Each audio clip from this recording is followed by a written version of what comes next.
cancer क्षेत्र में Odisha cancer care project आम चली ओडिशा रे सेटा ओडिशा सरकार निजस्व प्रपोजल एवं आम 11टा hospital super speciality cancer care व्यवस्था करुचु तर किछिटा हो गला किछिटा होउछि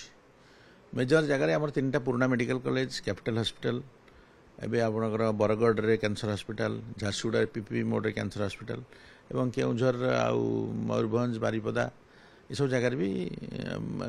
बालेश्वर भी कैंसर हॉस्पिटल हवा जाऊँगी पाखापाखि 55,000 कैंसर पेसेंट गत वर्ष डिटेक्ट होते एवं विभिन्न बॉडीर विभिन्न पार्टर कैंसर किंतु आमर जो एनसीडी स्क्रीनिंग चली कैंसर स्क्रीनिंग तादरे basically cancer oral cancer cancer breast और कैंसर सर्विक्स टाक आयुष्मान आरोग्य मंदिर स्क्रीनिंग करा जाउछि